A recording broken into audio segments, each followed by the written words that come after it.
Harka fuunee akkam jirtu kabajamtoota daawwattoota WIIRTUU SPORT irraa odeeffannoo galgala kanaaf qabannee simbiraan ga'uuf jenna. Haga xumura qophii keenyaatti nu waliin turaa jecha odeeffannoo biyya keessaan yoo eegallu. Gulaalli waancaa seekaafaan har'a Itoophiyaan Keeniyaa waliin taphachuun injifatte.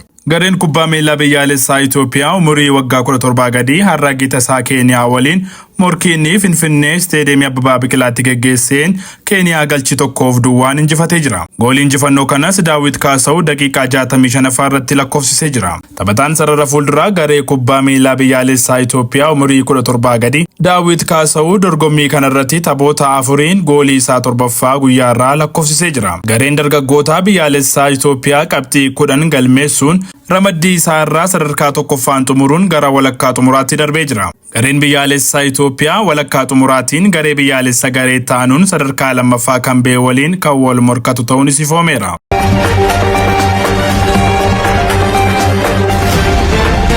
Odeeffannoo biyya bakkeetti yoo ceenu Arsenaal fi Bayermunich guyyaa irraa kan wal morkatan ni ta'a.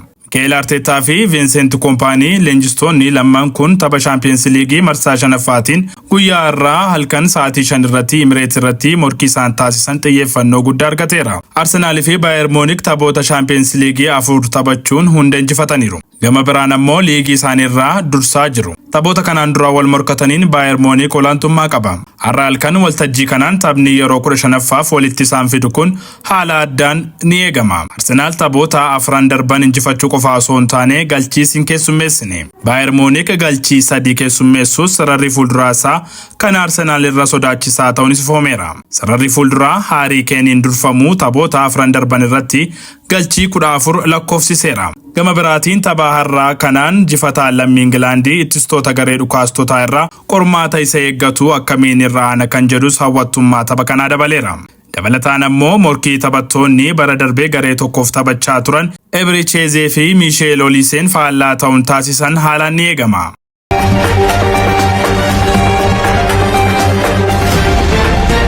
Steevaon akka namoota bara kanaa miti jechuun Maareskaan dubbatan. Leenjisaan garee cuquliisotaa Enzo Maareskaan Steevaon akka ijoollee bara kanaa miti jechuun ibsuun kana caalaa yoo cimee hojjetee ni milkaa jechuun dubbatan. Yeroo hundaa bilbila isaa irratti isaa hin argitu kan jedhan Maareskaan yeroo isaa baay'ee miidiyaa hawaasaa irrattis hin dabarsus jedhaniiru. Itti dabaluudhaanis cimee hojjeta, gurbaa salphaadha, amala isaa sana nan jaalladha jechuun leenjisaan kun dubbataniiru. Maatiin isaa yeroo hundaa naannoo isaa jiru, taphataa adda ta'edha. Garuu akkuma nama kamiyyuu ifatti mul'ata jechuun Maareskaan dubbatan.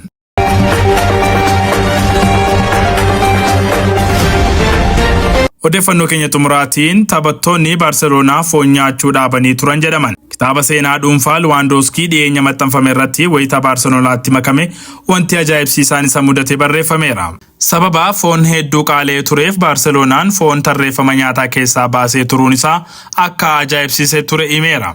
Lewandowskiin wayita nyaata fudhachuuf deemu tarreeffama keessaa foonii fi qurxummii dhabee turuu dubbateera. Taphataan kun nyaataa fi xiyyeeffannoo addaa akka kennuu fi faayidaawwan nyaataa haala addaan akka ilaalus ibseera. Egaan kabajamtoota WIIRTUU SPORT oduun galgala kanaaf qabanne kan hangammaatti daawwattanidha. YouTube keenya subscribe, share, like gochaa odeeffannoowwan hafan waliin turtii gaarii.